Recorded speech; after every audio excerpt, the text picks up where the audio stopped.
So again, I would like to welcome everyone to our first community conversation in partnership with the 7th District Democratic Town Committee. My name is Siobhan Hamilton Burgess, and I am the founder and executive director of Hartford Health Initiative. Just a little bit about us.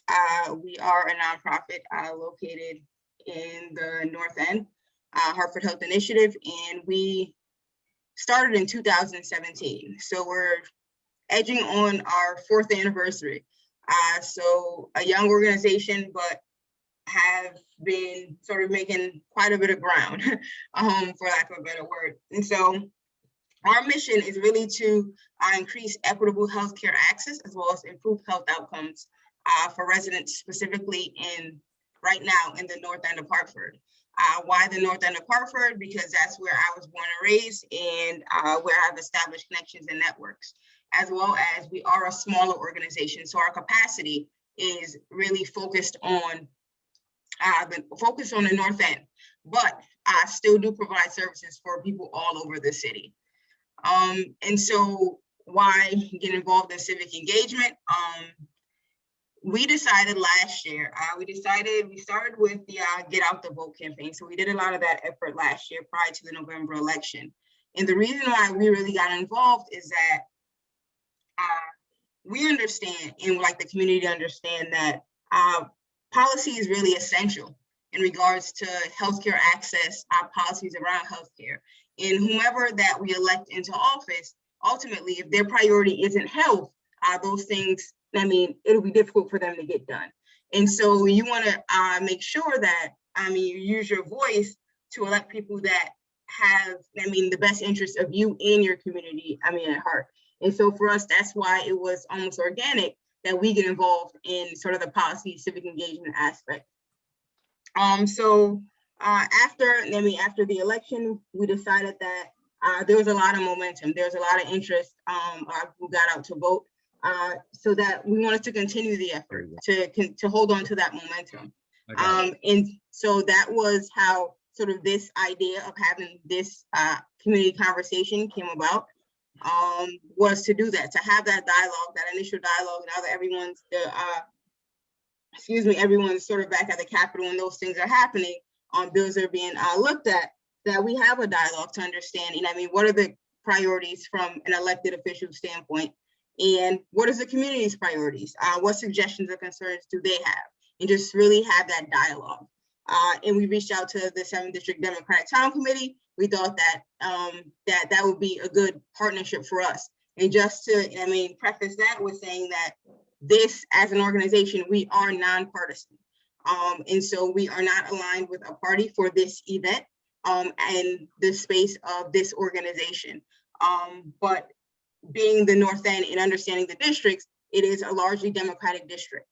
So it just makes sense. And so that's really how the partnership came out. And I was really happy that, the 7th District was willing to partner. And this is one of a series. We are in conversations with the 1st and the 5th District to host one of these in their district as well. So we will see, your city council members, this might be your first of 3 to be present. And hopefully, you guys will be available to attend the other 2 conversations as well. And so with that being said, our agenda is pretty straightforward. I'm going to turn it over to the elected officials, starting with the 7th District Democratic Town Committee, followed by our representative Hall, and then finishing off with the Hartford City Council. So with that, with no further ado, I'll turn it over to Phyllis Airy, chairwoman of the 7th District Democratic Town Committee. Thank you, Siobhan. I've been following the work of the Hartford Health Initiative, and you do an amazing job for a new organization, and what you have achieved so far. I just look forward working with you in the future, with your organization in the future, and congratulations for your success so far. At this time, I want to introduce myself again. My name is Phyllis Erie, and I'm the spokesperson of the 7th District Democratic Town Committee.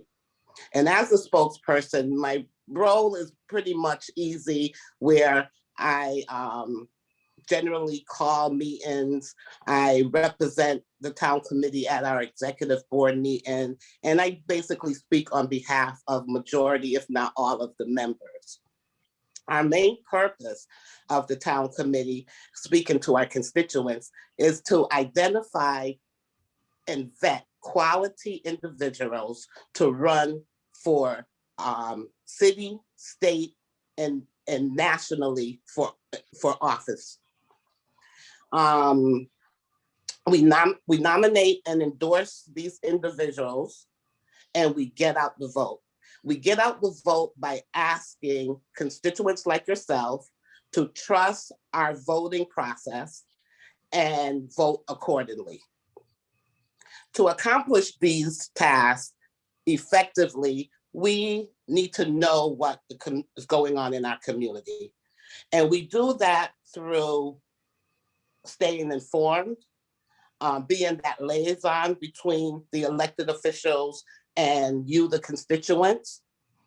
And I must say, the 7th District over the years have done a really good job in getting the votes out. We are one of, as a matter of fact, we was the highest voting district for many, many, many years throughout the city of Hartford. And it wasn't until, honestly, the last presidential election in November that we lost and we became the second highest to the 5th District. Polling Station Parker Memorial did a little better. But overall, in that election, the whole city numbers was lower than 2016. And that was pretty surprising, especially in the 7th District, because we saw long lines.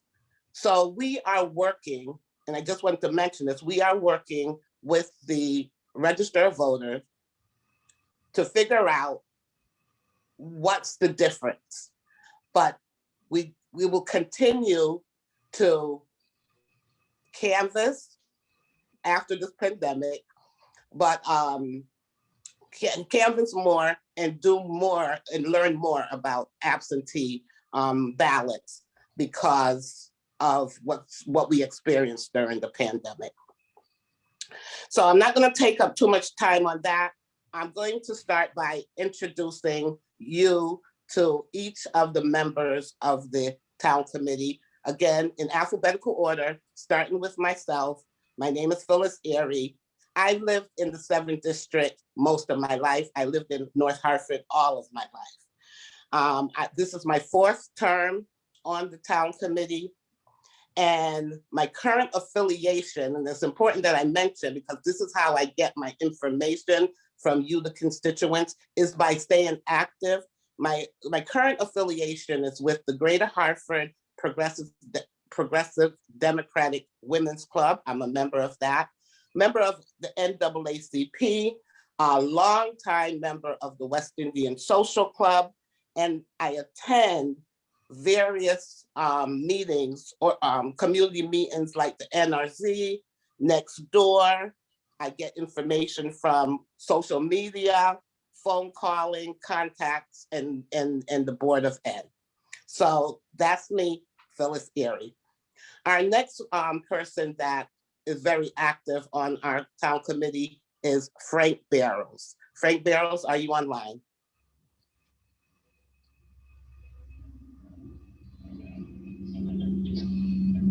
Frank Barrows? I don't think he's on, Phyllis. Well, we're going to skip him and we're going to find out where he is. John Davis. Now, I know Frank Barrows and John Davis are calling, so if you could get a chance, Trevon, can you check to see if any call-ins have access? I lost my screen. I'm gonna So there's a phone number that's on. I've allowed them to talk. They are muted, so you can call out the name again and see if it's either one of them. Frank Barrows, are you on, or John Davis?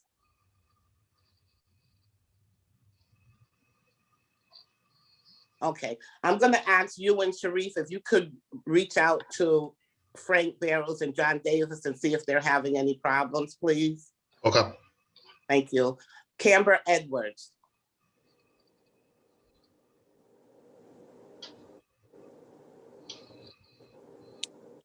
Hi, Phyllis.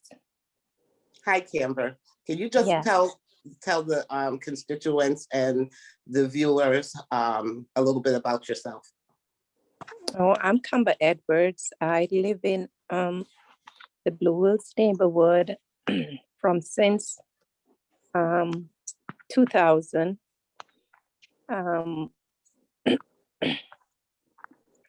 And I'm a nursing assistant. I work in Windsor, Connecticut, and I'm very much active in my community and outside of my community due to my job. And on my job, we have 1199 union, and ever since we have the union, I've been active in political activities. And and I'm one of the member of District 7. Thank you. Thank you, Camber. Siobhan Hamilton.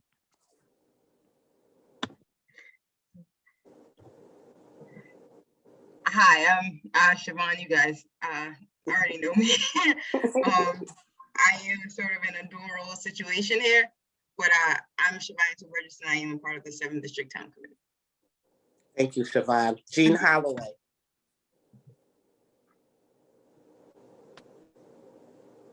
Jean Holloway. I'm not sure if Jean's on, but I'm just going to say that Jean is also the co-chair of the Hartford Democrat Town Committee, the overall town committee. So we have the co-chair on the 7th District, which is an incentive. Deborah Jervis. Good evening. I am on the 7th District Committee also. I am lifelong, born and raised in Hartford, North End.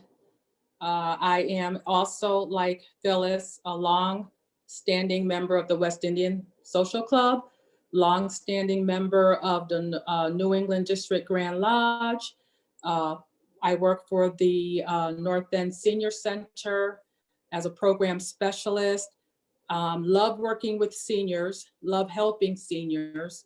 Partnered with Food Share to help feed our sick and shut-ins, and partnered with the Food Share in New York to feed our sick and shut-ins in the New York Grand Lodge also.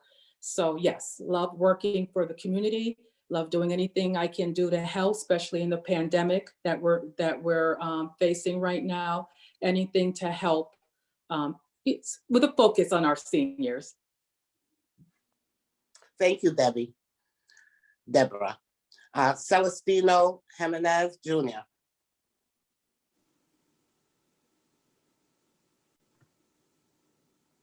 Celestino, are you on? Okay, we're going to go on to Savannah LeBron.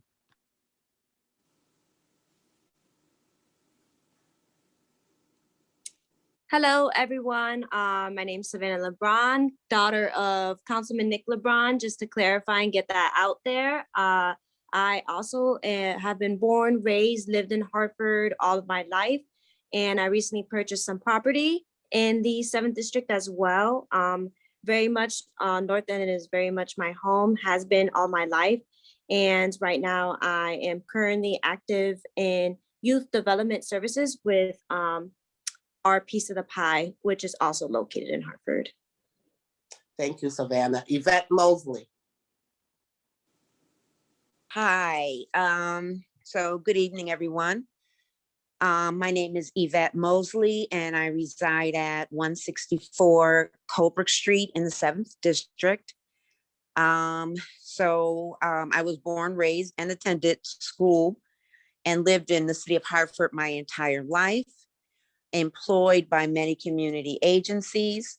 And I currently am employed by the Hartford Housing Authority. Thank you, Yvette. Mhm. Andrew Rodney. Hi, good evening, everyone. Can you hear me? Yes. Okay, how you doing? My name is Andrew Rodney. I live in the 7th District. I've lived there from 1997 when I migrated from Jamaica. I'm a member of the Hartford Police Department. I'm also a member of the United States Air Force, which I've served in the Hartford Police Department for approximately 15 years. In the United States Air Force for 21, going 22 years. I'll be deploying pretty soon. We'll be deploying in March. We're going to Africa for 6 months. So, so see how that works. Anyway, I love to serve my community. It gives me joy and pleasure to serve him both locally in my community and also the entire United States, as a member in the military. I hope I can give as much as I can to our community and to our nation, because it's a great nation, and Hartford is a great city. When I applied to become a police officer, a police officer, I only applied for one department. It was Hartford Police Department, and I applied for anywhere else because growing up in Jamaica, I used to be a part of the Hartford Police, what you call it? What's the name? Hartford Police Youth Club, and a police officer had a major impact in my life. So I was saying, okay, he had a major impact in my life in Jamaica, where policing is hard. It's totally different from here in the US. But he was a good police officer. I said, you know what? If I become a police officer, I want to be a police officer in my community. I love Hartford, and I hope to live here for as long as I can. And thanks for having me on. Have a wonderful day. God bless. Thank you. Ewan Sharif. Good evening, everyone. My name is Ewan Sharif. Let's see. Member of the 7th District Town Committee.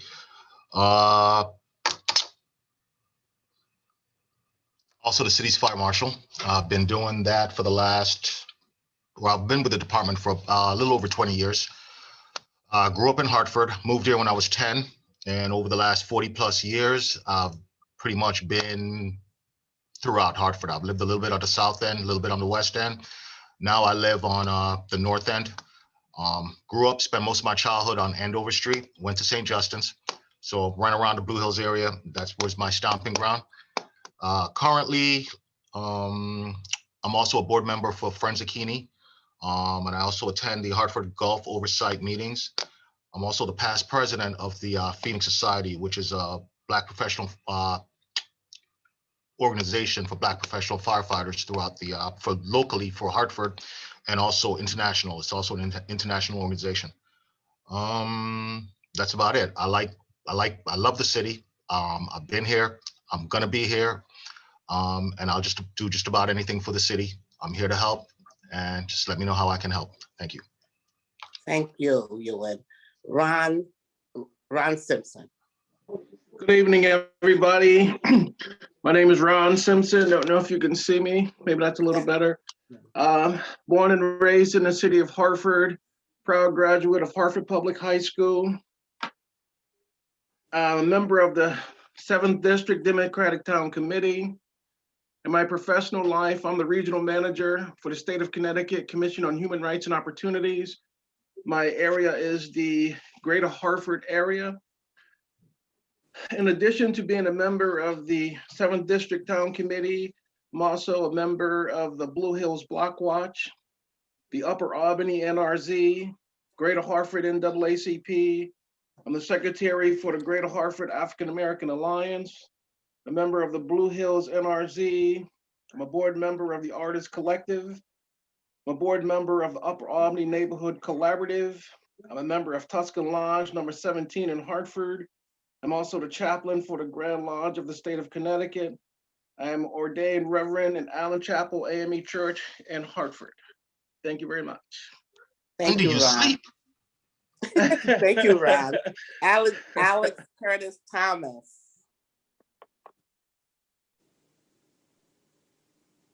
Alex Curtis Thomas.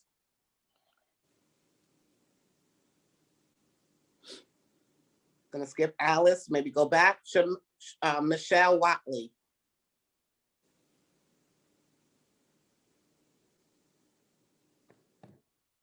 Good evening, everyone. My name is Michelle Watley. I wasn't born in Hartford. I migrated from Guyana to the US, live in New York. After 10 years, moved to Hartford with my 2 kids. I am a single mom, live in Hartford for 25 years, live in the North and move on Enfield Street. After Enfield Street, buy my home and live on Banfield Street. So I live in the North End. I wouldn't say I fully grew up. My kids and everyone went to school here in Hartford. Work at Hartford Hospital for 20 years as a material assistant. After 20 years, I've been laid off. Recently got laid off. Did some bumps, but I'm thanking God. I'm a part of the town community, looking for growth, looking for achieve more that I wanted to do. I love to help people. I love to be there for people. I have a giving heart. I am a more like a born person. Nice to meet each and every one of y'all and have a great day. Thank you, Michelle. Stephen Wilson.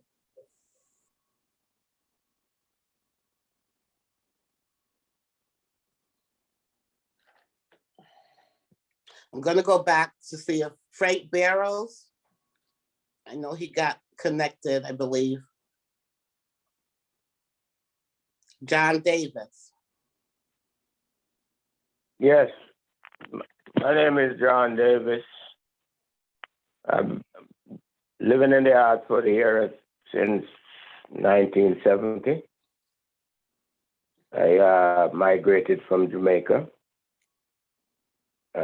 After being here for a while, I went into the military.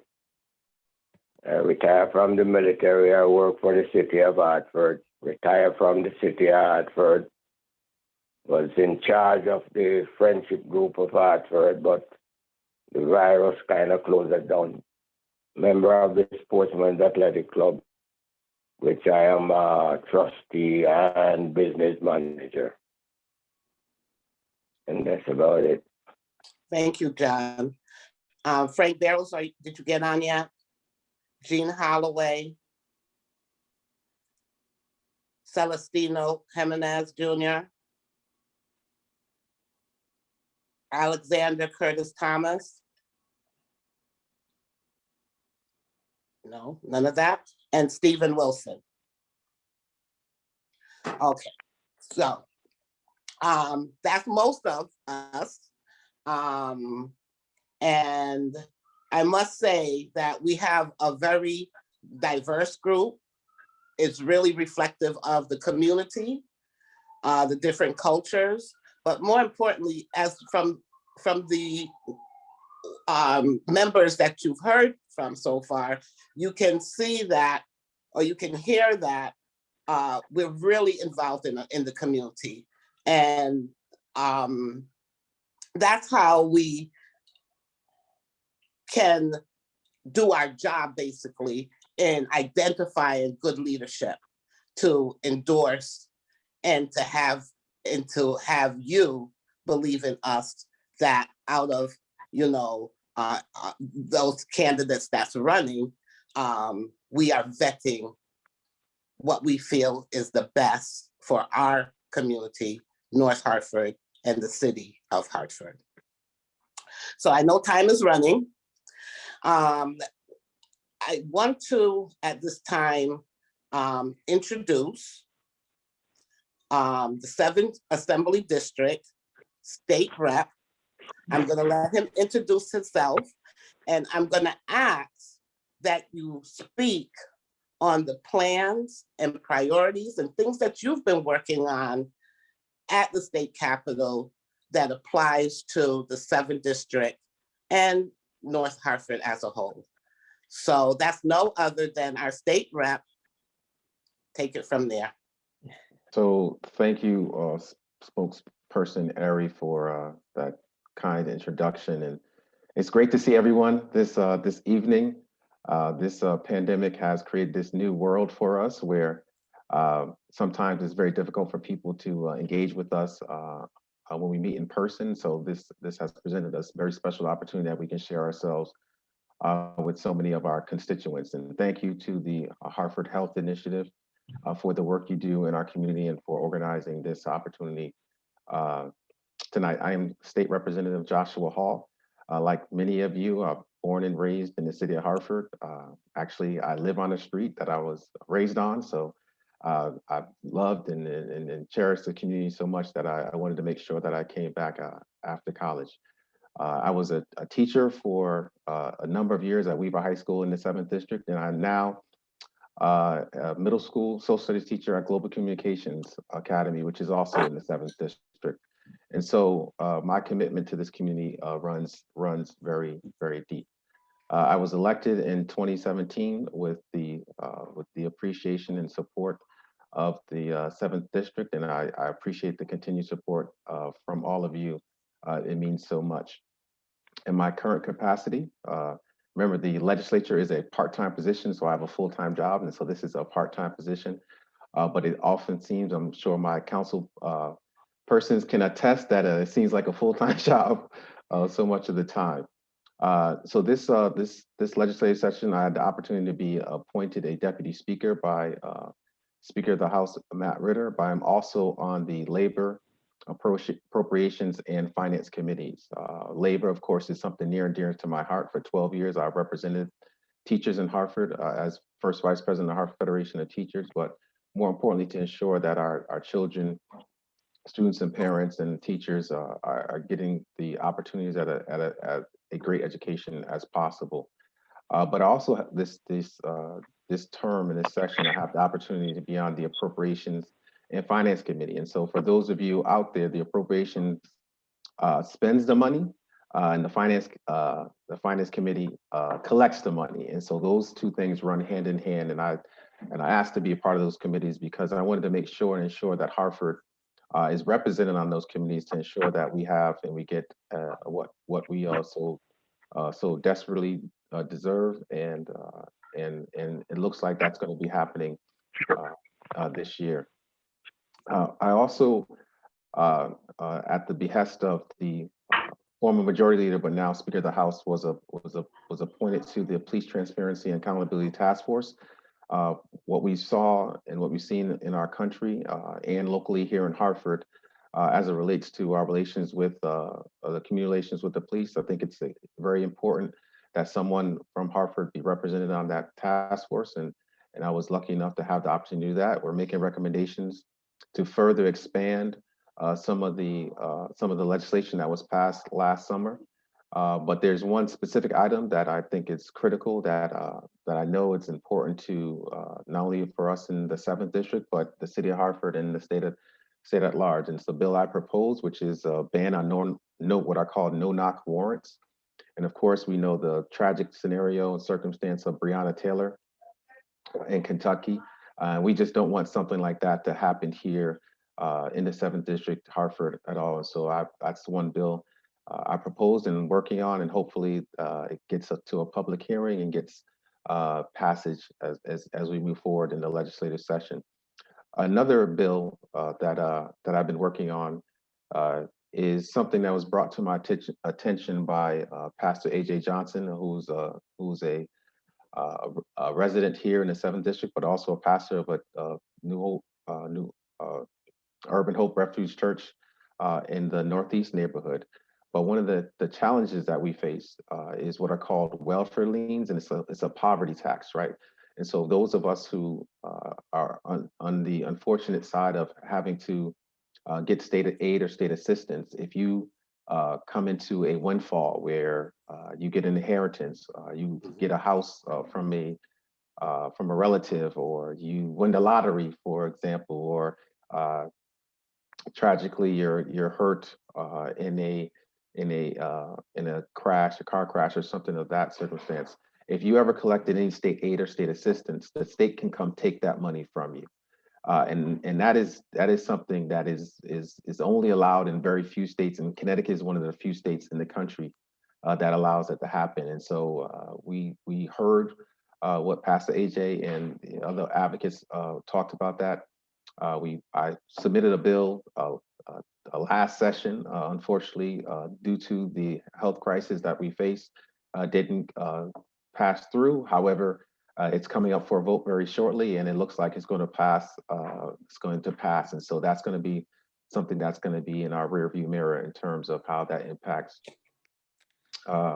folks in the 7th District, Hartford, and in the entire state of Connecticut. And just to speak to something that Siobhan brought up earlier with regard to the importance of health, we know that this pandemic that we're facing has shown a light on the disparities in health as it relates to people of color in the larger society.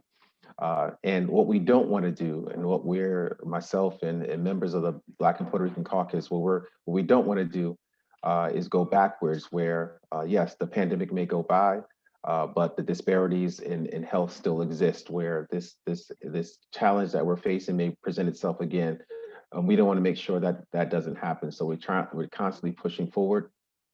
Thanks to organizations like the Charter Hope Health Center with Councilman TJ Clark works in trying to make sure we engage in the community from a health awareness perspective. I think we can move mountains with respect to that. And so there are a lot of things that I can talk about, but I know we're running short of time, and so I wanted to give our council persons an opportunity to introduce themselves and answer any questions from the community. But if there are any questions that the 7th District Committee has, or folks in the community have, of me and my role at the state and what we're doing for the city of Hartford, I'll be glad to answer those. Thank you. I must say that one thing with State Representative Joshua Hall is that communication is not a problem. He finds every means and attends prior to pandemic, physically attend, but now through tools like Zoom, he attends every meeting. He sends out email, he posts on social media, he posts on Nextdoor, and is consistent. So we appreciate the information and keep up the good work. The question that was posed is for the 7th District is our business districts seem to be needing some improvement. And I'm talking specifically the Blue Hills Business District, and even down in the Clay Arsenal, Albany Avenue, that's part of our 7th District as well. And those areas need some sprucing up. Is there any way, and you talked about funding, I was happy to hear that, is there any way that some money can be given to the city specifically for those projects, for doing streetscape, and helping maybe even business owners to improve the area? So I'm glad you brought that up, Phyllis, and I would say yes. And so we know that as a result, and unfortunately of the pandemic that we're facing, there's going to be a significant amount of federal dollars coming to the state and ultimately coming to the city, and we're looking to earmark those dollars for specific projects. And so, but not, so the money's coming, and the money has to be spent very quickly. And so what we want to do is make sure we make infrastructure improvements that last beyond the 2-year window that we're looking at. And so absolutely, that is something that we can work on in conjunction with our state senators, right? Because our state senator, McCrory, represents the upper, I would say, the western side of the 7th District, and our state senator, John Pompera, represents the eastern side of the 7th District. And so in conjunction with those senators, we can absolutely work together. And I know there have been plans, and our council persons can attest to that, plans to extend both the eastern direction of what the streetscape for Upper Albany, further downtown, and also to redevelop the land around that's extending from Dunkin' Donuts Park past Capitol Prep and towards both up aboard towards North Main Street and also Albany Avenue. So I know there are plans underway, and I'm sure the funds are what's needed to make sure those projects happening. I see some of our council persons shaking their head. And so I think that we have an opportunity to really revitalize our neighborhoods, because the last thing that not the last thing, but what we want to make sure happens with the money, with these dollars that are coming in, that it goes into our neighborhoods, because we know that downtown has been the focus, and we can say that's a good thing or a bad thing, but we always need a strong downtown core. But we know that the life and blood of the city and the vitality of the city rests in our neighborhoods, and we want to make sure that we do everything possible to get the resources to our neighborhoods as much as possible. That sounds great, but we also need to make sure once the money is allocated and stays with the project that it was allocated for. So any help from the community for any of this, we need to know. When I watch the news, you'll see people from Fairfield and Groton and all at the state capitol fighting for a cause that their representative or their senator is pushing. If you need us to do that, we're here and ready as a community and as a town committee. The last question is about the youth recreation opportunities and facilities in our district. We have none. So just to clarify, we have remember, our district is kind of broad. It's kind of, it's bigger than just one area. So yes, we do have some, and so we have, of course, and COVID has impacted a lot of this, but we have the Wilson Gray YMCA that's a part of our district as well. We have the new PAL. We're actually next to Global Communications Academy. Resources came from the state to redevelop that, and hopefully that's coming online very shortly. And there's also, and I would argue, there's also an opportunity. We know that the Boys and Girls Club is looking for resources to redevelop the Boys and Girls Club, Northwest Boys and Girls Club that's in Willow Creek. It's not Bowles Park anymore, it's called Willow Creek. Yes. And also we're hoping to do some work around the Blue Hills Recreation Center. So hopefully with the resources that are coming in from the federal feds through the state to the city. And that's why I'm glad our city council persons are on with us as well, because once it gets there, we know that the work at the local level is going to be the most important work, because we, as state legislators, we send the money to the city and we hope that it's spent in the best way. And to date, they've done a pretty good job. We hope that job continues going forward. Thank you, and I'm glad you mentioned that. Thank you so much, State Representative Joshua Hall. We're going to move on because, like you said, time is running. I want to introduce right now our council president. Our council president. Make sure I have the right thing here. I'm sorry. Oh, here we go. Our council president, and she's also the co-chair of the OMBGA committee. I'm going to let her tell you her name, our council president of Hartford, and speak on what that committee means, what the abbreviations stand for, and what plans through that committee you have pertaining to the 7th District. Go ahead. Thank you. Good evening, everyone. Thank you, Phyllis, for the invite. Good evening to all. So, of course, I co-chair the Operations Management and Budget Committee with our Majority Leader, Councilman Clark. That is who you are. I didn't purposely say your name. I'm sorry, what was that, Phyllis? I didn't purposely say your name, so you have to start with your name. I thought I said my name. So my name is Mally Rosado. Thank you. I serve as the council president since 2020. So it's been a year and 2 months, which I've enjoyed immensely. Currently, I work for the Housing Authority with Yvette Mosley. And like I said before, I co-chair the Operations Management and Budget Committee with our Majority Leader, Councilman Clark. So just give you a little bit of a background, and then I'll answer Phyllis's question.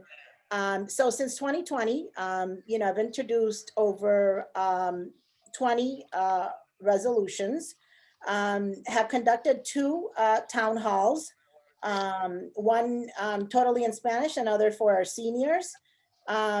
Had 4 events on racism. Also was involved with the census door knocking in August, and we actually did a community event of a tree planting ceremony for Angel Garcia. So far, in the past 6 months, I created what is called the Hartford Hispanic Latino Alliance. And as you're all aware, I'm speaking to the 7th District right now, but there is a lot of Puerto Ricans, Hispanics in this district also. And one thing that I always talk about is I always hear the North End African American versus the South End Hispanics. But in reality, our city is very diverse with everyone kind of living anywhere. It's not anymore that the African American lives in the North End and not in the South End of Hartford. So what I kind of did was I spoke with the 6 biggest churches that we have and the pastors, and I kind of brought them together so that when the African American pastors meet, they can have conversations with us so that we can involve both communities, which are the largest population within the city of Hartford, right? The African Americans and Hispanics. I also launched what's called the Hartford City Connection, which is a newsletter. And I'm going to ask members of the 7th District if they are on that distribution list. It comes out monthly. Do you guys get that? I do not. You haven't seen that, Phyllis, yet? No. Okay, so it's a very interesting 1-pager. And the last one that we just sent out, it had Operation Fuel. And actually Channel 3 and Telemundo, Channel 13 called, and they were able to broadcast that to all the residents within the city of Hartford so they could benefit from that program. Through council and my council colleagues, we had conversations to streamline minutes from all of the NRCs, which we're currently doing, and also for the MAR board, which is the Municipal Accountability Review Board, to have everyone up to date and informed. And I have an open door. I've had some conversations with Phyllis and other members of her town committee. If there's anything that you have as a priority, for the 7th District, please reach out and let us know. I know that you guys tend to have a closer relationship with Councilman Clark and Councilwoman Surgeon and Councilman Nick LeBron, because Councilman LeBron is on the 7th District and all the others reside in the North End. But rest assured that all other council members are here to serve you as well. One of my main concerns that I have, and I was looking forward to this meeting, is how do you guys feel about not having a big supermarket in the North End of Hartford? Well, we are interested. We were excited, I should say, when we heard that there was going to be a supermarket, again, 7th District, okay, in the Westbrook Village, correct, area. We were concerned about a major supermarket like Stop and Shop. We wanted more of a health conscious supermarket, right? And we're still looking for that because it's important that more healthy food is driven through our area, mainly because of the youth and seniors and just people in general. We want to be more healthier. So we want that option. We don't want something that's going to take away from the mom and pop shops, but something that will give us another alternative. So that's what we're looking for from the 7th District. When you go to maybe the other district meetings, I know they've been talking Main Street and in other areas, they may need that here, but that's what we were looking for from majority of what was said in the community. But to get back to the OMBGA, if you could just explain exactly what's done under that committee and how it any plans that will help or assist in the 7th district, that would be great. Thank you. So, you know, there are a lot of things that come through the OMBGA committee, but I think that, so operations management and budget with the oversight of the dollars, right? The grants that come in through the city. But if it's a grant that comes in and it has to do with economic development, it will go to Councilwoman Surgeon's committee. And so when it comes to OMBGA, mostly what we have an oversight on are any fundings that come in at a certain amount of level. I know that Councilman Clark can speak more about this. He has more experience when it comes to OMBGA. I've been on there for 1 year. He's, I believe, been doing. I'm sorry, Madam President. Can whoever's not speaking turn their mics off, because we're getting a lot of backfeed. It's hard to hear. Okay, continue. Sorry about that. Right. So pretty much, you know, like I was saying, Councilman Clark has been on the OMBGA for the past 6 years as chair of OMBGA. I've been on there for 1 year. So as items come in basically from the mayor's office that are at X amount of dollars, they will go to the operations management budget committee.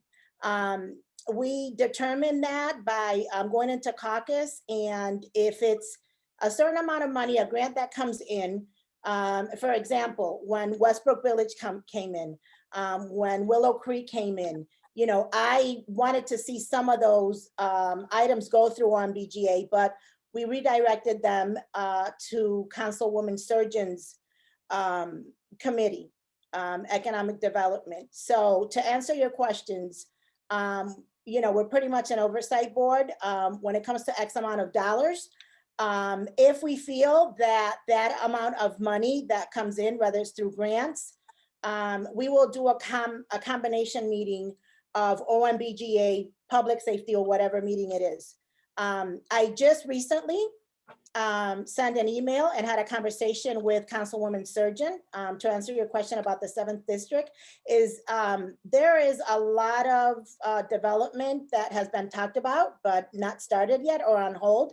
So I have asked her to put together a meeting where we could have the development services come in and give us a status of every single development plan that is being held, it's in the progress, or that they think that they're putting forward.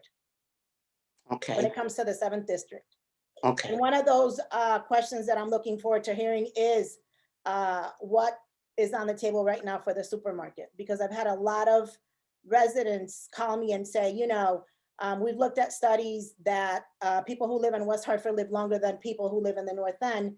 And they accredit that because in West Hartford, they have so many accommodations where they have all these supermarkets like Whole Foods, right? Where they could go to, and the North End has none of that, so. Right. And it doesn't have to be a Whole Foods or a Trader Joe's, because there's a lot of new up and coming health conscious stores in the West Coast that's looking to come east. There's Albies. We just need to find one, or there's some that can be even people of color owned. You know, we just want healthier stuff. Another question that I have specifically, basically because you're the council president, is that ever so often in our community, people ask about what kind of jobs are at the city. They're qualified, they're looking for a job, they're coming back from college, or they have experience, and they live in the city of Hartford. Can you explain, I know there's something going on about the residence ordinance, the resolution that went in. Can you explain to our constituents what that is and what's going on? And I'm just gonna, so you can answer everything. How can the community be of assistance in identifying quality candidates? Absolutely. So this has been going on, I guess, over, I believe, 15 plus years. And this is conversations that I've had with Councilwoman Rossetti, who cannot be with us tonight for family reasons. But they've been trying to change this residency requirements for over 15 years. And what it is basically, the 12 positions, heads up of the departments in the city of Hartford, where they have to live here in order to hold these positions, right? Some of them are the COO, development services, the IT systems, which is MHIS, and the police chief, and so forth. So, you know, my position on that is that some of these positions are very technical, and so you don't have a widespread of individuals who apply. And I do support 3 of the positions that they come off the residency requirement, but in the past 3 months, I have had a lot of calls from a lot of constituents, and they telling me that we have, you know, outstanding residents with great qualifications who go off to college, get a trade, or come back. And for some reason, it's so hard for them to get into the city of Hartford. And I totally agree with them, right? The more you're here, the more things you see, right? And you experience them on your own. And so I'm going to have a conversation with the administration. I'd like to see a job fair with every position that's open in the city of Hartford. Even for those positions that are positions that are residency required opened, so that we can have a more transparent process. Okay. Okay. What are the 3 positions whether it's on the that website, whether it's a job fair. I'm sorry, Phyllis. I'm gonna let you finish. Go ahead. Right. And those would include, we have in the works right now, a more friendly user updated website. But I think that the city of Hartford should hold at least 3 times a year job fairs. You know, whether the marketing is in small newspapers, on TV, just not only on Indeed, and so that it's open to everyone. The residence ordinance is on appointed positions, correct? Or is it on more than that? Correct. It is on appointed positions, not just the average human resources type thing. It's on appointed positions. Okay. Exactly. Now, if they live out of the city and is required to move in once they get the job, shouldn't that be okay too? They have 6 months to move in. Okay, so that's where it is now. Why would we want to change that? I'm sorry? Yeah, if that's how it is on the ordinance now, why would we want to change that? Isn't that well? bringing... I'll give you an example. I'll give you an example. So, and I've had these conversations with some of my council colleagues. There are, and I'll give you an example. There's one person that I totally support that right now is serves as an interim, and she lived most partly of her life in Hartford. She lives in another city, not too far from Hartford. And her children in 2 more years are going to graduate from high school. And to move back to Hartford and not allow for her children to graduate, I consider that we should have an ordinance where by any extraordinary reason that you have, to allow that person to live, you know, the 2 years based on individual issues, and then have them come and reside in the city of Hartford. Gotcha. So, you know, just the same way as other cities allow people who work from the city of Hartford, I think we should give that courtesy too. Mm-hmm. Okay, you know, just not too long ago, I can't remember his name, but an attorney from, and maybe Councilman Clark can help me here, was the corporation counsel in New Haven for many years. What was his name, Councilman Clark? Do you remember? Well, I understand, we understand your issue, but I'm glad that you had a chance to explain to our constituents kind of what's going on, kind of open things up. Yeah. But that, and that ordinance, it's postponed, but we're going to deal we're going to deal with it soon. I would say within the next 2 council meetings, we're going to make a decision. Okay, but it opens up another can of worms that why people, why we need to get our school system up to par, why we need to get our housing up to par, and so that people are running in droves to want to live in Hartford. You know what I mean? Absolutely. So another question is, Phyllis, 1 second. I know you have questions, but No, I didn't forget. No, they're constituent questions. So because we're after 7, I want to make sure that people that are here as attendees ask their questions. So if they have to leave, they can leave. But we can continue on. I have no problem with being on for a few more minutes, but just let the constituents answer their questions first. So there was one question about health. Yeah, can you hear me? I can hear you. Go ahead. Okay, so there was one question from Tiana Smith, and she wanted to know about health statistics. Do you focus on any health statistics in the 7th district? And that was during the time that Rep. Paul was speaking. And Council President Rosado, you can speak to it as well about looking at health statistics in the 7th district. Well, health was kind of under the Health Committee, Health and Human Services, which Yes. LeBron was coming up next on. Yes. Okay, so but Rep. Paul can answer that question, so at least she can get part of her question answered. Who? Representative Hall. Oh, yeah. So from a yeah, okay, you can hear me. From a state perspective, we get demographic data on a variety of different areas, and which includes, of course, health. And a lot of the information that we do receive relates to child health and how it impacts schools. We know that one of the challenges that children in Hartford face, and as a teacher, I see it on the records that I see every single day, especially as it relates to asthma. And we know that the air quality in Hartford, we need to do something about that. I know Councilman Sanchez has been focused on the trash to energy plant and how that's impacting the air quality in Hartford. And so, yes, we do focus on health statistics. And if Tiana and anyone else wants some further information on that, she's welcome to contact me as well. Thank you. And there was one other thing from Michael from BLM 860. He has something to say. So Michael, you're free to talk.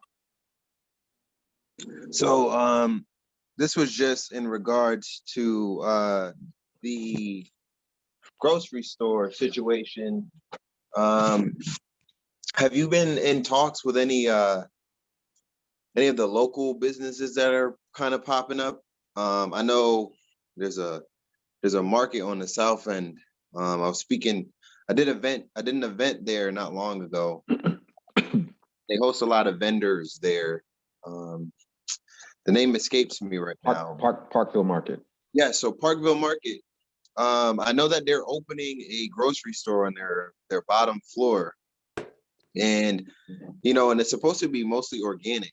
And I know that like we in Hartford on Coventry Street, we occasionally do like farmers markets, events and stuff. I think we have like some stuff on the ground level in the community that if you just kind of tapped into, you'd be able to, get some answers. So I'm not sure what the city or the state can do in regards to assisting someone like something like Parkville Market, which is minority owned, getting it expanded to Hartford. I mean, we even got that big old plot of land right there on the avenue, like right across the street from Savemore, that could use a market, just spitballing here. That was just in regards to this particular area. Thank you. Thank you. That is a great idea, actually. I love going to Parkville Market. You have every nationality in there, Hispanic, and I'm looking forward to going to that organic spot that they're opening up. Yeah, and that was a conversation that was happening over for Westbrook Village. We have a couple of people who reached out and said, we utilize the local farmers, right? We utilize establishing a nice, healthier, organic place there. So there's quite a few people thinking on that level. But to stay on time, I just want to say one more thing before you pass the mic on to someone. No, I'm not going to pass the mic. I have a question for you. And before I forget, I wanted to say this, is that today, the city of Hartford, through Imagineers, opened up their Section 8 wait lists. So anyone who's interested in applying for Section 8, the wait list just opened, and it will be opened, I think, until the 29th of February, So this is just to get on the waiting list. 12 p.m. Yes, well, they're taking applications. Right. Okay. Now, how do someone get that information? If we didn't have this meeting, how could that information go out to the public? So you would go on, hold on, you could go on to Development Services, or you can contact Imagineers. But there is a website that you can go on to, and it's called, I'm sorry, I don't have it. All right, I could get that from you, but I'm just questioning, how does the average person, community leader and so forth, get that information once it's gonna open? Is it on the news? I don't know. How do you know? So to be honest with you, I wasn't even aware of it. I happened to look on the city website, and I went into the Imagineers website, trying to help out a constituent, and I saw that it opened up today at 8 o'clock in the morning for Imagineers. And so when these lists open up, I'm pretty sure that a lot of people who get on them have the ability to get onto Willow Creek units that might be available throughout the city. But I strongly urge everyone that can to apply for this Section 8. Okay, thank you. A lot of times we have. Ms. Ari, I just want to just piggyback Council President Rosado. One of the things I think that's an easy lift for the community, and I'm sorry to speak out of turn, but I feel like it's important since we do have an audience, is that in regards to housing and housing availability and Section 8 opportunities, oftentimes communities or folks can register on 211 website, and what will happen is you'll be on the distribution list, and as Section 8 opportunities open up, not just in Hartford. We want to encourage everyone to stay in Hartford. Let me be that clear, make that clear, as Council President Rosado was stating in terms of, the Hartford location. But, if there are other opportunities outside, what they do is they put you on a distribution list, and as Section 8s open up in the greater Hartford area or across Connecticut, you'll be notified ahead of time. So that is kind of the lightest lift that people do. But also people can, if folks are not comfortable with website information or navigating website, and we know that there's an internet divide that continues to exist and persist in our community, folks can call 211 and register their phone, so that way they can receive texts and or phone numbers. So I just wanted to just make sure that was aware. That's helpful, because we can share that now so that everybody gets that information. Thank you so much. Council President, one last question. Yes. A lot of times we, ask about certain things, and we hear, oh, that's not part of our charter. That's not, something that we can do. Charter revision is the Constitution on how the city is governed, right? I think it's been years since there's been any revision. When is the next revision, and can you explain the process quickly, because we are so running out of time? I'm glad that this is successful and we're getting a lot of information, but we are running out of time. Can you explain? Yes, so the charter revision, and bear with me with the dates, actually just had a conversation yesterday with Councilman Clark on this. We are about to put in a resolution to start putting together the commission for the charter revision, which I believe will start effective, I believe, April 21st this year. So right now we have hired Steve Mednick as the charter revision attorney for the city of Hartford. And Councilman Clark being the co-chairs of operations management and budget, we're taking the lead on this. So we're working closely together. Steve Mednick is doing what's called the special acts right now. He just finished having a long, extensive meeting with our treasurer, Adam Cloud, to talk about things that are in the charter that affect the pension. And so at the end of this month, the last council meeting, not this Monday, but the last council meeting, we will be introducing a resolution to start putting together the commission for charter revision. Thank you. Thank you. And I just want to say, thank you so much. I know it's a lot of work, especially as council president, but I want you to know this. We do understand and know that each and every council person represents the entire Hartford, right? And we do expect that every single one of the council people understand and care about and reach out as much as we will reach out to you about North Hartford and the 7th District. Is extremely important, because when we go out to our constituents and ask them to vote for the slate, we are not asking for those who live in North Hartford or those who visit our organizations or who knows us personally. We're asking them to support the slate that's going to take care of our district, okay? So we understand that.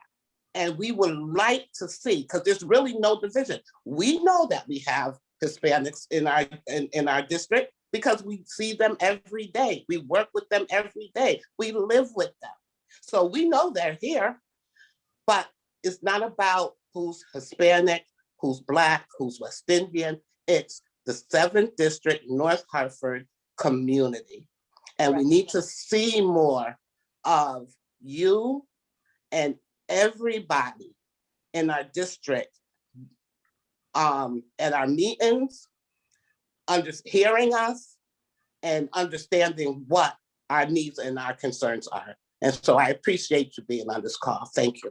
Thank you. I'm going to move on to our next majority leader. He's also excuse me, Phyllis. I have a labor committee hearing that's getting ready to start in 5 minutes. I just want to let you know that and let everyone know it was an honor to be on with you all this evening. And once again, anytime you want to contact me, I'm here, waiting and willing. So everyone have a good night and thank you for the opportunity. Thank you so much, Johnson. See you next time. Our majority leader and co-chair of Quality of Life and Public Safety, please come on and introduce yourself and speak about the plans for that committee and what's going on in the plans for that committee as it pertains to the 7th District in North Hartford. Please, thank you. Introduce yourself. Thank you, Madam Spokeswoman Erie. Good evening, everyone. Thank you for inviting me to attend this panel of the 7th District Town Committee, actually more so the Healthy Hartford Initiative. They do some phenomenal work. Siobhan is a great leader. Work with her on both sides of my daytime job. I am the Director of Marketing and Government Affairs for Charter Oak Health Center, as well as I would say a full-time council person, majority leader for the city of Hartford, because it truly is a full-time job, not a part-time job. And my name is TJ Clark, and I serve as the council's majority leader. I am currently in my 2nd term as a member of the Court of Common Council, and I'm just grateful to be here. And also too, I'm a lifelong resident of the Blue Hills neighborhood, proudly a Blue Hills resident, where I reside with my wife and my 2 wonderful sons. So as the co-chair of Public Safety, Quality of Life and Public Safety Committee, I would say pertaining to the 7th District, really want to hone in on the traffic enforcement that currently exists. There is a huge problem that we have noticed. It started prior to the pandemic, but it has gotten worse since then regarding the speeding, the hit and run accidents that continue to take place. We've worked with the chief of police to put some of the speed. It's not a speed table. I would say it's a speed monitor, the trailer that actually records the speed of cars. Is been placed on Tower Avenue, which part of Tower Avenue is part of the 7th District. It's been placed on Blue Hills Avenue. It's been placed on Burnham Street. It's been placed in some others. So we work with the chief of police to purchase additional trailers so that that can at least be a part of the solution, not a it's not going to be an ultimate solution, but at least to help curb the speeding a little bit as we talk about what other traffic calming measures can take place. Really, there's an extension of the of public safety with the police department, but we need to really work with the Department of Public Works. I had a meeting. I actually had them come meet me at my house because of the fact of the street that I live on, Palm Street, is one of the areas where it is a drag race. And so I've already had discussions with the Public Works team on how, and particularly not just my street, but other streets that experience these speeding issues, how that actually can be, the speeding can be curtailed, whether it's adding additional stop signs or how we can look to redesign. One of the things I want to look at, I don't know if you remember when Mayor Perez was in office and Cornwall Street was redesigned with a roundabout to actually curb the speeding. You know, that was taken out due to, I believe, there was a bad motor vehicle accident. But there needs to be a series of conversations in determining which streets additionally need to have speed humps. I know that there is going to be another round that is going to be installed in the 7th district, particularly in the Blue Hills neighborhood. And so understanding that every street cannot have a speed hump, but there are other ways that we can have discussions about and can be creative about how to really curb the speeding that's taking place. Quality of life issues, quality of life, as I have explained it to many, it really is a broad reach. It really can touch every committee on our council. But some of the things from the quality of life perspective that we have been focusing on, given the fact that we are in a pandemic, is really looking at how to provide equity in our within our public health system to make sure that whether there's access, really eliminating the barriers to healthcare systems that currently take place. What we have going on now, we still have COVID testing, we got the vaccines. We need additional resources regarding providing food to food boxes or other food items to our seniors, our most vulnerable population, and really working with the people who are in the public health system and those that are actually in the food service system, in our churches and other local community-based organizations to work together to go ahead and drop these food items off and really make sure that those that are the most vulnerable, that are afraid to come out for rightfully so, will be able to still eat well, have their make sure that also too that they're taken care of physically with their health, and also to provide any other resources that will currently exist. I did work very tirelessly when the pandemic hit to make sure that our seniors and others too that needed received food, received other essential healthcare services.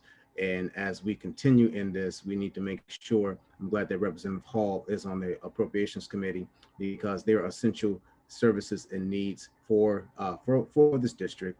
And I'm a little biased, I can admit that, because what I see, what happens in the neighborhood that I live, there are current services. You talked about, there was conversations about health statistics. The 06112 is the third highest zip code in our city with COVID infection rates. And that's something that we need to really hone in on, and how that we can provide not just the educational pieces to the residents too, but figure out what other services that they need in order for them to get it, receive those services.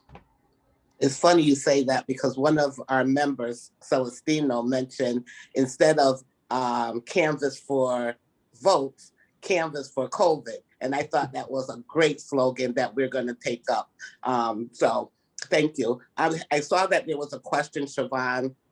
I'm going to, did you want to cover that question? There was someone in our audience that asked a question about policing.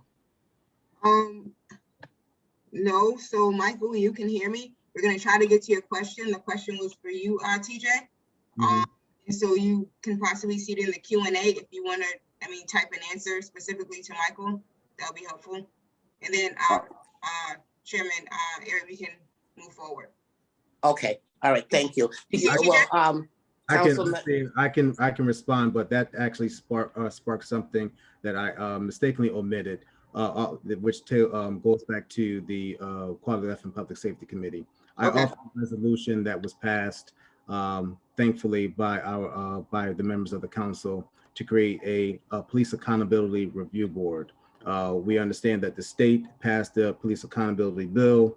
This happened simultaneously where the council created a police accountability review board. One of your esteemed members, Mr. Frank Barrows, has been appointed by the mayor, confirmed by the council as a member of this accountability review board. And then they had their first meeting last month, and very excited, looking forward to this, because this is a way from a local perspective that members of the community, this is all Hartford residents, only Hartford residents are appointed to this board, where they will take up policies, procedures, everything's outlined in the resolution, and I can email everyone the certified resolution where actually they have their quote unquote marching orders, but they're not limited to that, where they can discuss what they would like to see implemented within our police department, as we continue to have conversations on how we reimagine our police department. Okay. Thank you. Thank you. You were very thorough. There was just one question about the Deadpool and where we are with that in disciplining the police officers. Far as I can recall, one of the lieutenants who was the public information officer, he is no longer that. I don't recall if he actually was demoted, but there is another lieutenant now that is the public information officer. The detective, I think it's the detective that actually was demoted to the rank of officer, was disciplined. There is, and then also too, there was some other involvement of other officers where there was basically a letter of reprimand. They issued mandatory counseling, which is documented for their in their portfolio, their file. The police chief also sent, at the request of the council, sent this investigation to an independent investigator for them to review the internal investigation and for them to render a solution. And so all in all, because of the officer is disciplined and was demoted, he has the right to grieve it through his union. And so there's an entire union process that takes place where they will hear both sides, and then arbitrator, if that's the route that they would take, will decide as to whether the discipline was actually warranted. Okay. Thank you so much. We got to move along. This is great, though. I hope we do this again, because I know you have a lot more to share. Right. This time we're going to introduce the, I believe the chair of the Health and Human Services. And he is also a member of the Public Works, Park, Recreation, and Environmental. He's going to cover both of those because unfortunately, Councilwoman Marilyn Rossetti had an emergency and she couldn't be with us this time. So Sure. Can you please introduce yourself? Hello, everyone. Thank you for joining us or having us at this meeting tonight. My name is Nick LeBron. I am a former 7th District Town Committee member, been living in the 7th District for 11 years. I'm also Savannah LeBron's father, since she threw that out there, but I'm born and raised in Hartford, educated in Hartford from preschool all the way through my master's degree, all in Hartford. Been on various committees and been involved in various work since 18 years old, in the community. Started off volunteering in Westbrook Village a long time ago. Yes, I'm always going to call it Westbrook. I know it's got a new name, but I'm always going to call it Westbrook and 100 others. Park. Yeah, I mean, I just can't see it any other way. But with that being said, yes, I am the chair of the Health and Human Service Committee. So what I'll do is I'll talk a little bit about that, because I'm sure at the forefront of everyone's mind is this pandemic that we all seem to be going through. I know and realize that, that we do see light at the end of the tunnel with the vaccine, but I think it's important, in order to know where we're going, kind of know where we came from with the pandemic and seeing the progression that's taken place.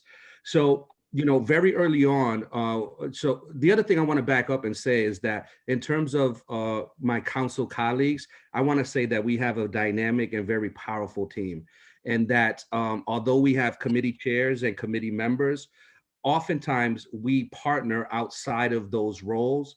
And so very much folks are very influential in different pockets and different sectors for things that they're passionate for.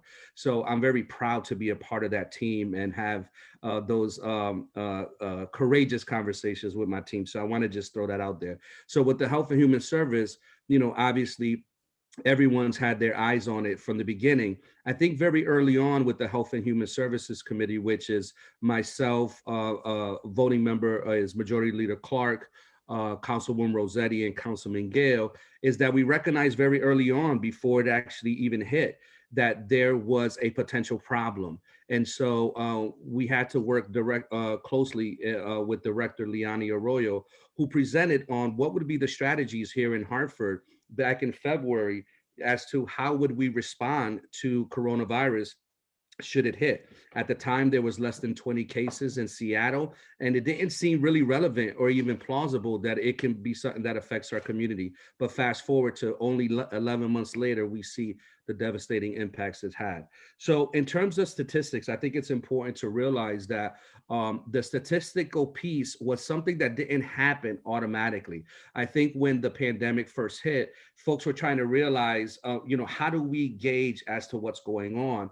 And so oftentimes as a city, we're closely linked to the state and how they aggregate data. And then that's how we populate data. So very early on, myself, as well as other council members, we urged the administration, like, we need some numbers in regards to this. And we pushed the administration. So now what you see, if you're on the email distribution list, and if you're not, Chairwoman Ari, just hit me up. We provide, the city provides daily updates as to, the COVID vaccine, the COVID statistics, from deaths to the areas. It does break down into certain areas. As Councilman Clark said, in the 7th district is the 3rd, but I also want to highlight that I think either number 1 or 2 is the 06120 area. Which has had devastating impacts in terms of that. And I think Frog Hollow falls in between 1 or 2. And so that's important to understand. So that data ends up driving how you respond to the pandemic. And so as a response, there's been multiple things, but I think very early on, the biggest thing was about testing.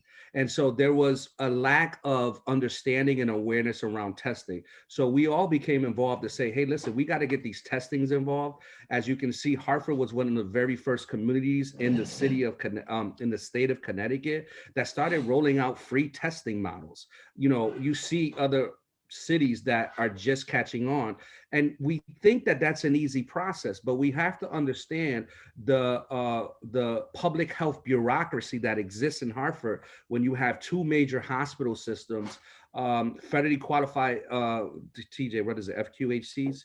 Federally qualified, nonprofit organizations. To try to manage all that, it can be a tangled web. But I think we've done an effective job, not only doing the outreach around the testing, but also impacting and creating testing opportunities, where right now at the Parkville with the Early Rapid, that's probably the #1 testing center in the state and continues to be. And that has always been very busy from early on. And then Councilman Clark, and Chatham Oak Health Organization has always been at the forefront of trying to provide testing opportunities. I remember one of the first ones was at the, oh my God, I'm gonna get in trouble, but the church on Main Street, oh God, next to Hartford Communities That Care. The church right there was one of the first ones that came up and had a really, Phillips. Phillips, yes. I'm gonna get in trouble for that. It's all good. All right, so, those are the things involved in the pandemic. I think one of the things that personally made me feel good was when you said Celestinos did the campaign canvassing for COVID, that's something that I had done very early on. I, along with some neighborhood organizations, received donations of 5,000 masks.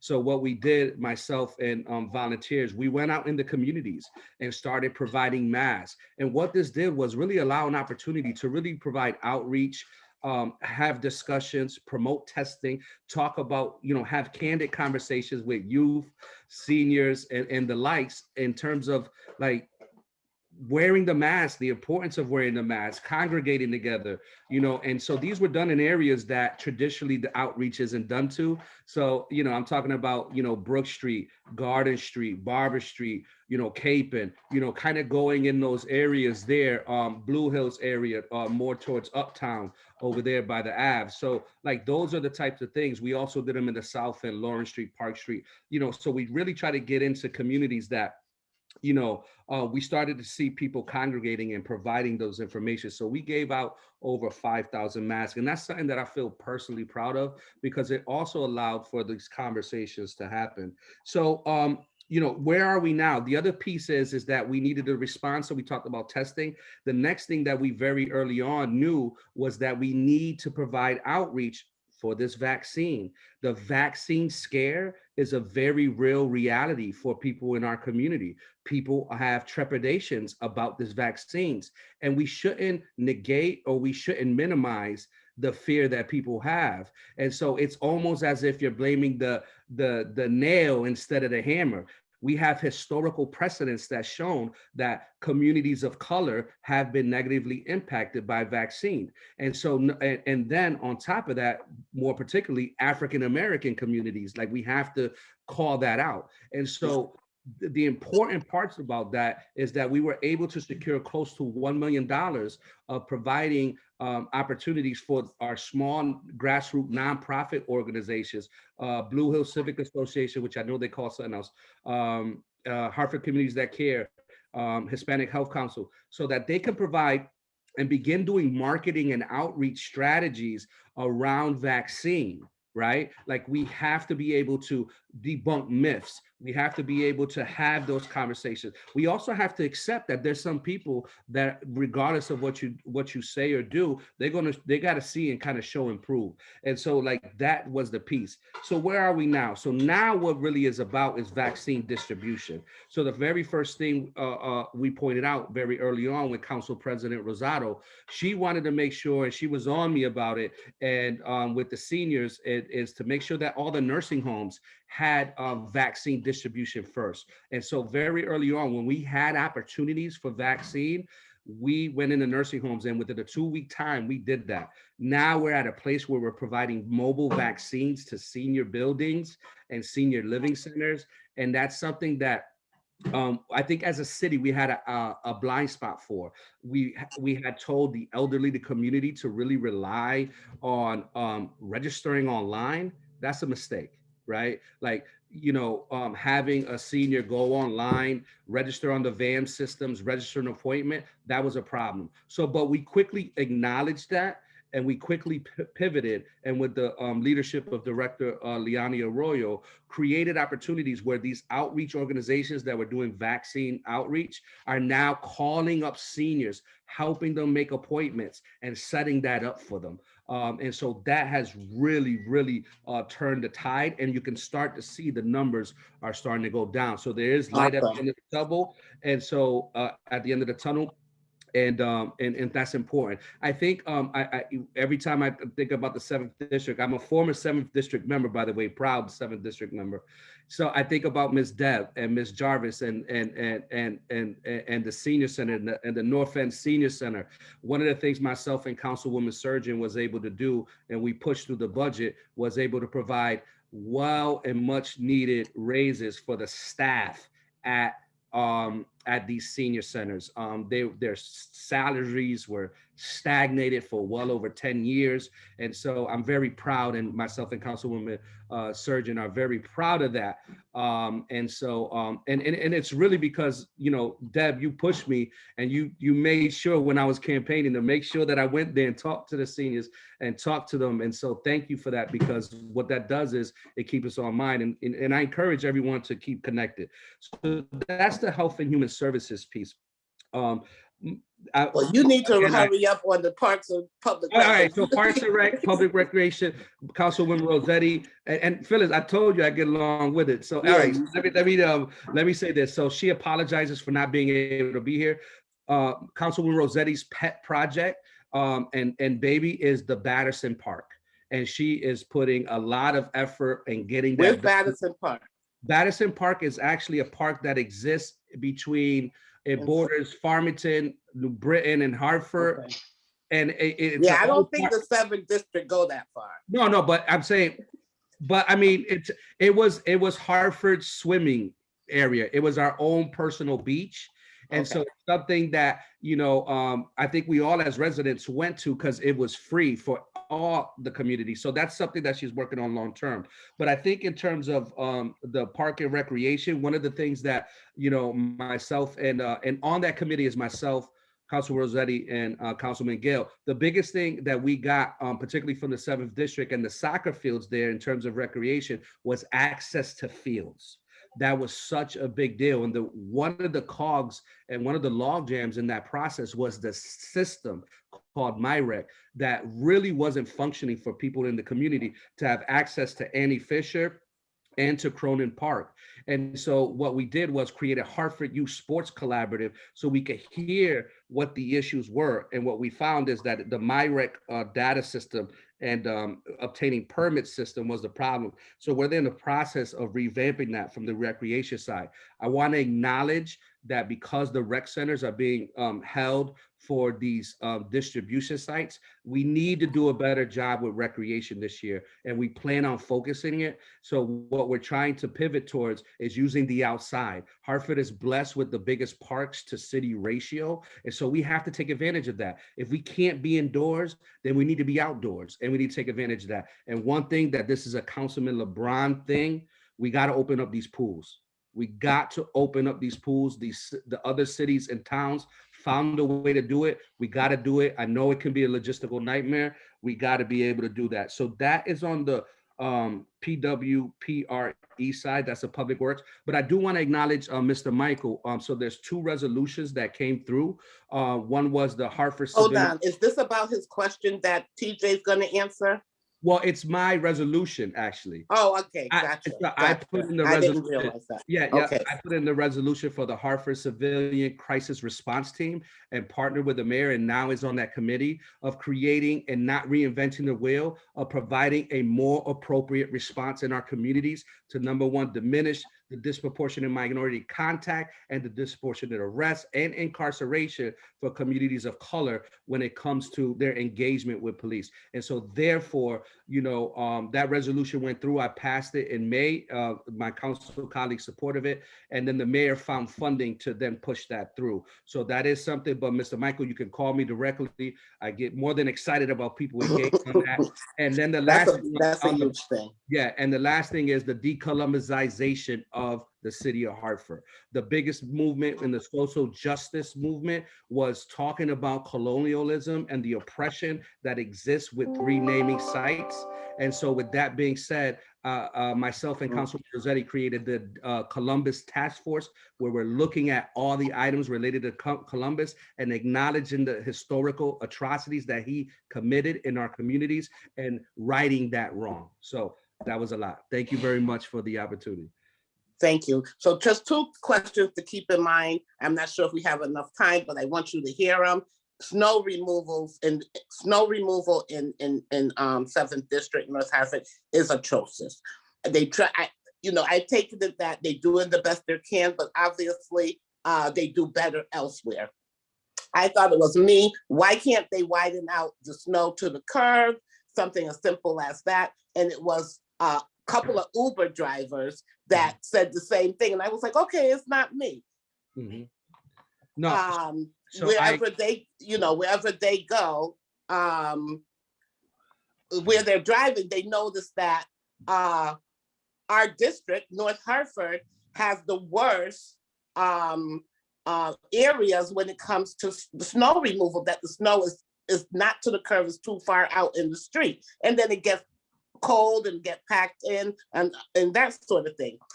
So that's one. You don't have to answer because we got to move on. I guess a couple people have to leave. You know I answer.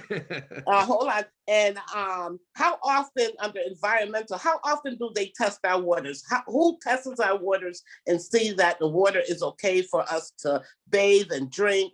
And where is that data? That's the couple of things that we need to know. But our councilman, I don't know what time it is, but the next councilman has to get on and leave. But those are important questions that we need to know. Okay. And I'll circle back with you guys. I'll come at the next meeting, whatever you guys need. Thank you. And now we meet, our town committee meeting is the third Thursday of every month. So we'll meet there, and a lot of our audience and our constituents can hear more at that meeting. Thank you very much. Our next person is, he's the co-chair of Quality of Life and Public Safety, but he's going to be speaking on LEW and YD, which is Labor, Education, Workforce, and Youth Development. That's none other than the co-chair of Quality of Life and a member of the LEW and YD. Introduce yourself. Good evening, everyone. Thank you for having me here this evening and for the invite. I truly appreciate Healthy Hartford and Ms. Burgers. I appreciate your efforts and your commitment. And also, Phyllis, thank you so much for inviting me. You're welcome. My name is James Sanchez. I'm a Hartford City Councilman, born and raised in McCook Hospital in the north end of Hartford. Doesn't exist anymore. I'm a U.S. Marine, and I lived and survived and grew up in the city of Hartford, mostly in the north end. Now I'm living in the south end. I am an employee for the MDC Metropolitan District, and Phyllis, I'll have an answer for you on that as far as the water quality and the testing. So I'll share it with the committee as well. And then I'm a former member of the 6th District Town Committee. I'm also a member of the NRZ and the Southwest Behind the Rocks, and continue to be. And so right now I am the co-chair of Quality of Life and Public Safety, but also I am a voting member for the Labor, Education, Workforce, and Youth Committee, which we call LUI, thanks to Councilman LeBron. And then PEDH is Planning, Economic Development, and Housing Committee. So, I like to share what my focus is on these three committees. I'm going to start with the education piece. For me, it's extremely important with the education piece, and I think I'm not sure if everyone is aware that the city clerk's office was received a grant of over, I believe, close to $600,000, and I've engaged with the city clerk, Mr. Noel McGregor, to form a plan on educating our general public. An issue with the general public is the communication and the outreach. And although we have the outreach and they funnel the information through your regular media, social media, Facebook, Twitter, Channel 61, Channel 3, the majority of the Hispanic population, especially, they don't listen to these media avenues. So I think there's a failure on finding out exactly where our senior citizen mostly, what do they listen to? What station do they listen to? And this is a conversation I had with Majority Leader Clark earlier today. I would share myself. I would probably go to QTQ. I would probably go to WKND and older Spanish station like Once 20. Those are the stations that I don't believe that anyone has attempted to address and communicate with. The other issue with education and communication is that it's grassroots. we don't have enough grassroots. Most of the grassroots that I've experienced are those, is basically the same folks. You know, we have all these NRZs, they reach out to their membership, and their membership reaches out to the family. But then you still have that particular group that, in my opinion, from where I grew up, like Garden Street, Liberty Street, I've gone around there and no one has heard anything about what's going on, or even where to get a vaccine for themselves. So that's a major concern, and I will be engaged with Majority Leader Clark and again with Mr. Clerk Noel McGregor on how to use some of those funds for that main purpose, is to educate them. And the other important piece is the location of the vaccines.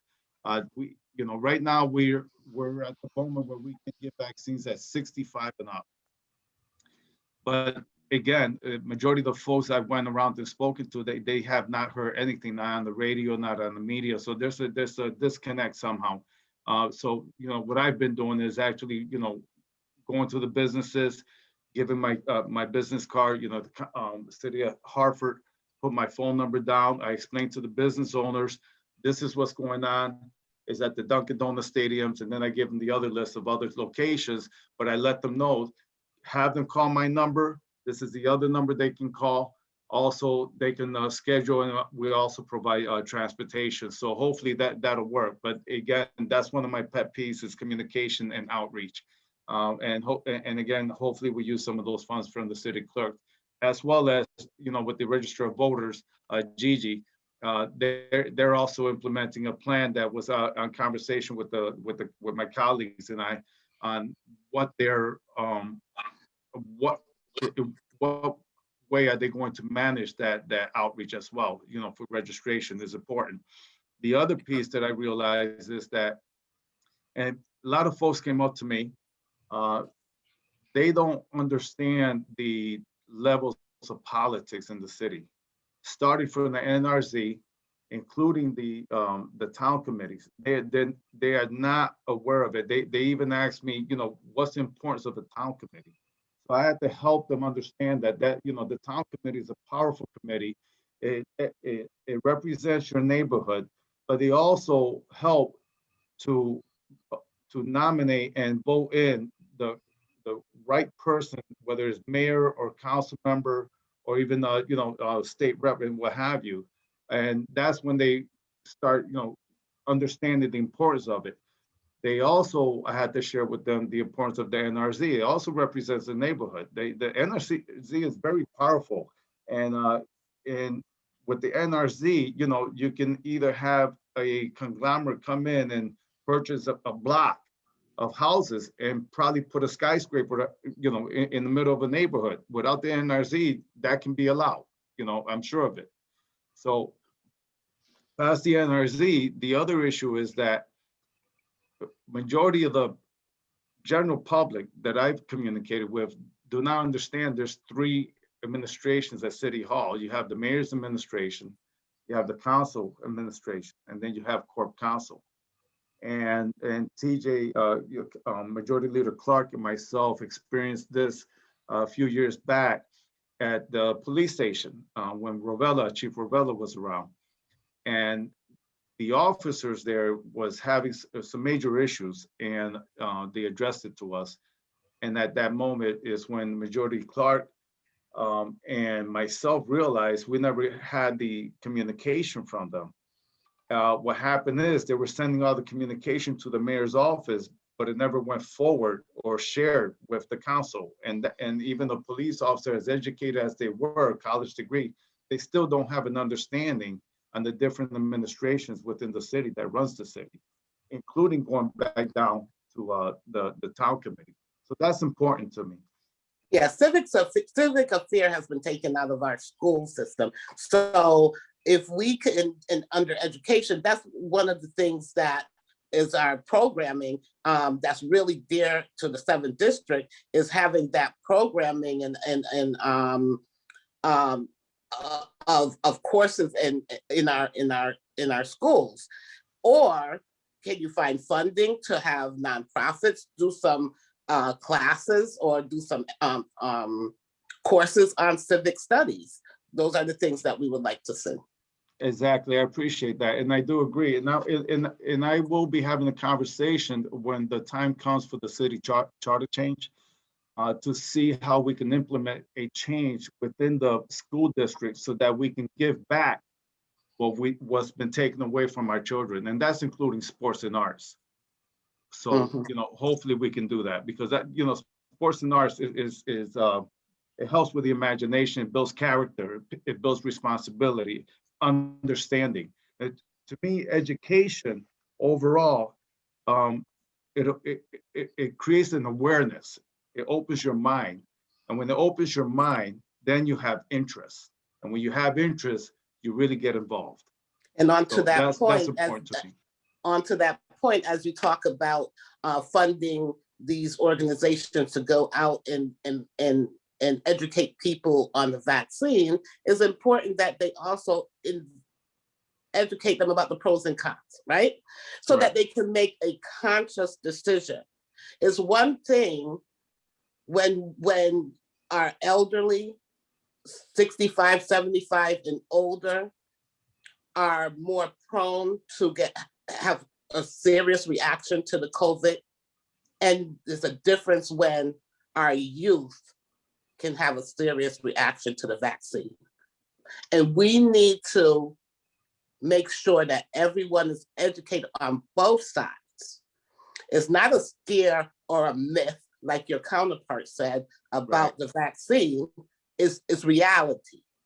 So we need to, when we say we're going out and funding for people to go out and educate our people, we need them to understand the pros and the cons. There has never been a time when the powers to be of the United States of America considered us first until it was time to take this vaccine. Right.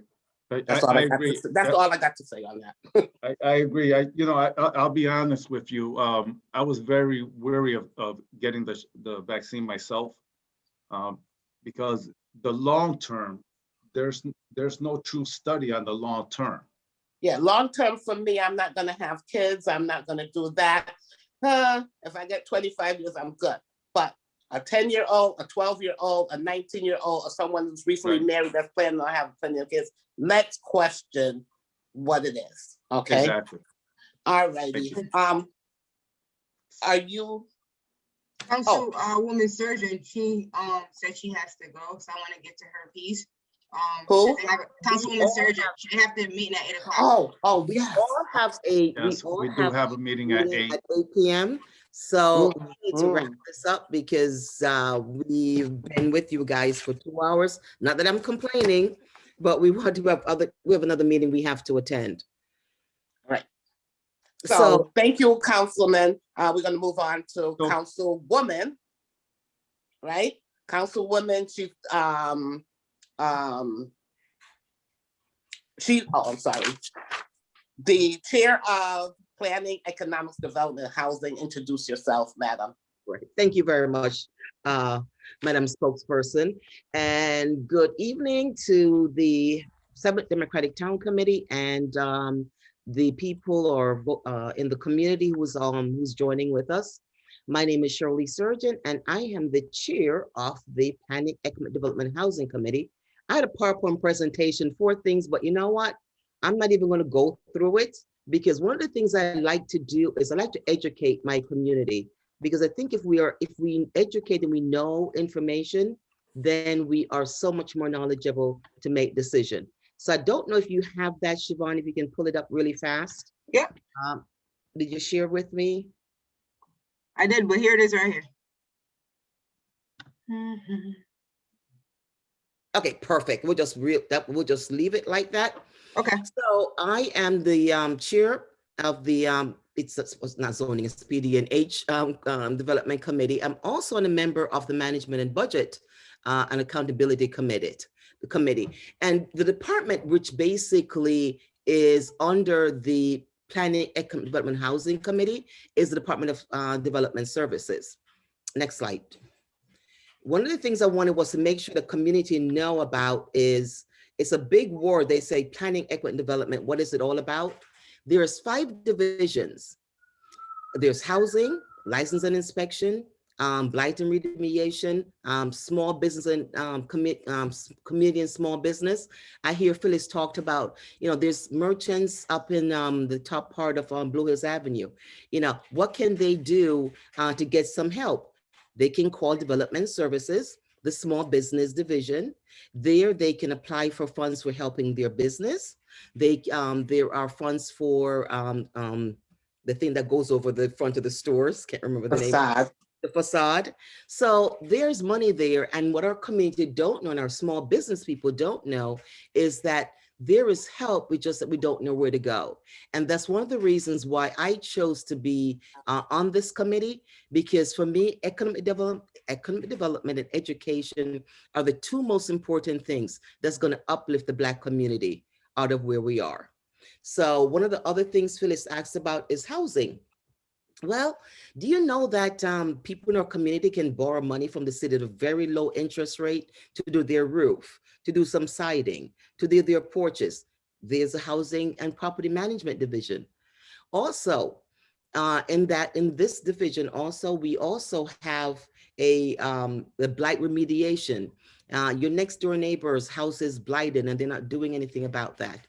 You can get help from the city. So in this division, all these things, you will find that you can get some help for the 7th district residents and business from this one department. Next one. Next, yes, please do. All right. So what I wanted was to do is I wanted was to leave you and your committee, Phyllis, contact information and how to reach these people. Because one of the things, because of the pandemic, a lot of people may not be in the office, but I provided their email. These are department heads and their telephone number, the division heads, so you can get right to them. So I'm speaking really fast because I'm trying to wrap this up. So this information is for you, Phyllis, that you can share with the community.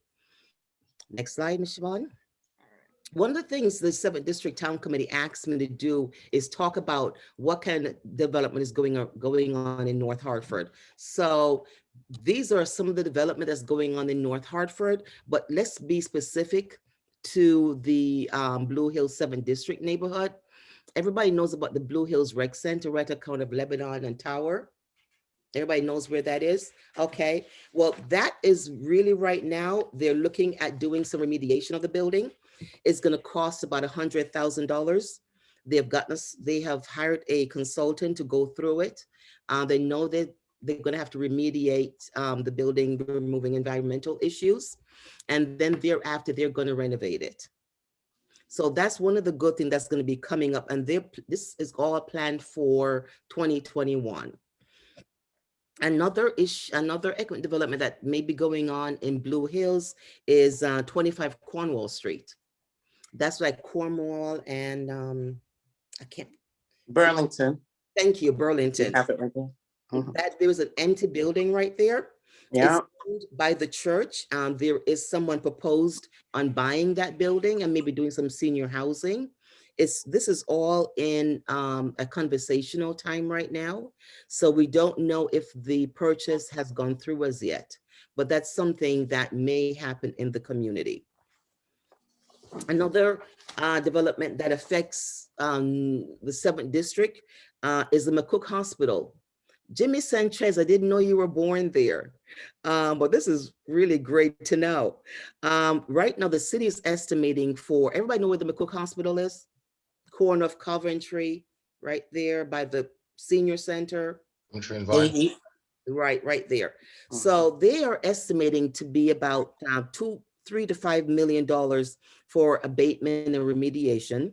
They're going to be applying, the city is going to be applying to DECD currently to get those funds for remediation and cleaning up the building so they can put the building out for an RFP for development. Also very similar, not too far down from the McCook Hospital, right by the senior center, it's 80 Coventry Street. There's about 100,000 square feet of building up that's grouped behind there. The city again is applying for some remediation brownfield funds from the state to clean up the site. So therefore the site can go out to RFP.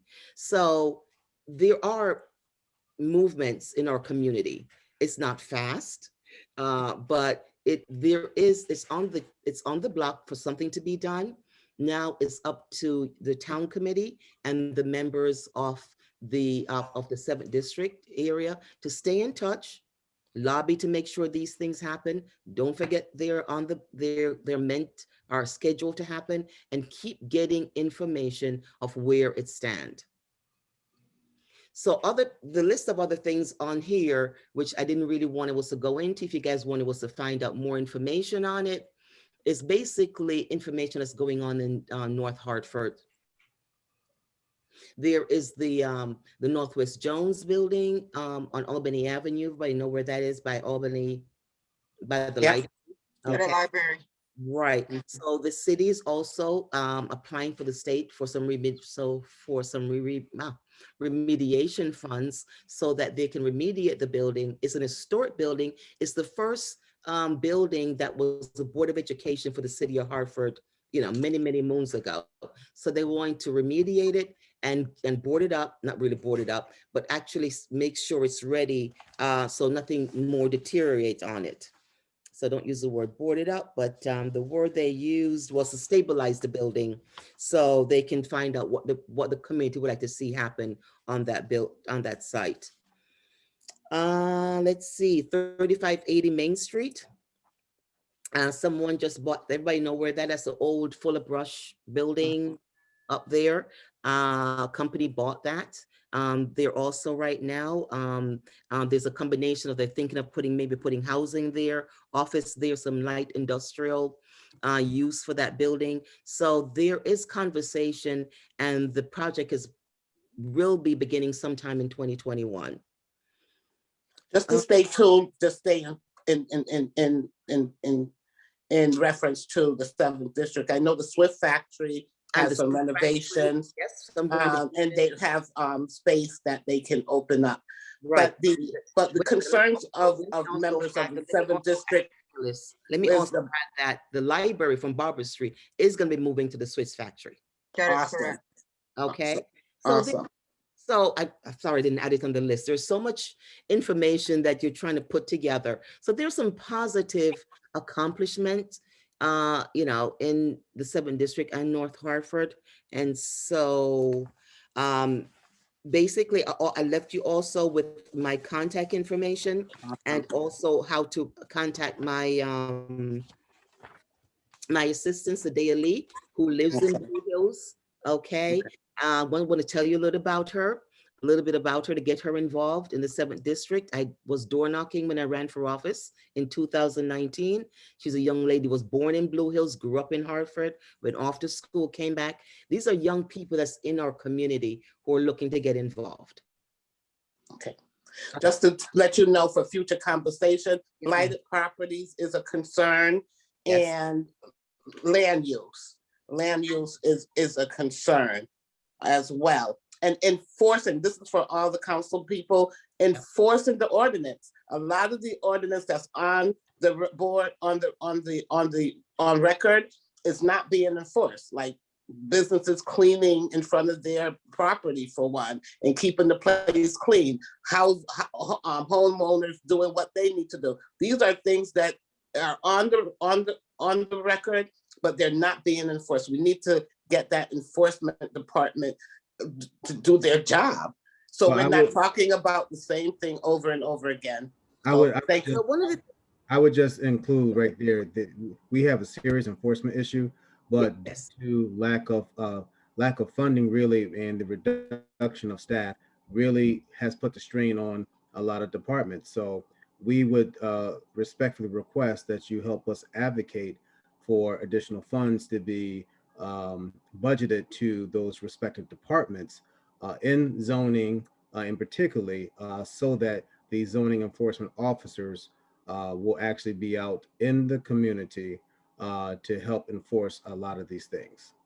And we want some good ones that are respectful but sturdy. Okay. Let me also add that in this year's fiscal budget, we did had two individual for inspection for the health department, and we did also add a person for license inspection for enforcement. So again, you know, through you town committee, one of the things we need you to do is these funds are in the budget. And the budgeted for- community, and the community. and the community, we need you guys to stay on top of the mayor and the council to say, you know, this is in the budget. Why aren't you hiring? Gotcha. I'm gonna turn it over to you, Siobhan. Back to you. So first and foremost, I would like to thank everyone that participated in the panel. Thank you for the residents that stayed on past the time. I truly appreciate your dedication and commitment to your community. And as I said in the beginning, my hope as an organization is that we continue having this dialogue. That this is, the first of many visits by your elected officials through either, the 7th District Democratic Town Committee or through my organization, that you'll have an opportunity to get updates and be able to ask questions and engage with the people that you elected in office. And so again, thank you so much. Like I said, this is being recorded, so anybody can have access to it to share with other community members. And again, thank you so much. Thank you very much for having us. Thank Have a you. wonderful- Have a great evening. Oh, I will add, at the end of this, there will be a survey. It'll pop up here and it'll pop up in an email you'll get tomorrow. Please respond so that moving forward, we can make this as good as it can be for for the other districts that we'll be going to in the future. Thank you. Thank you. Thank you. Yeah. Bye-bye. Thank you all.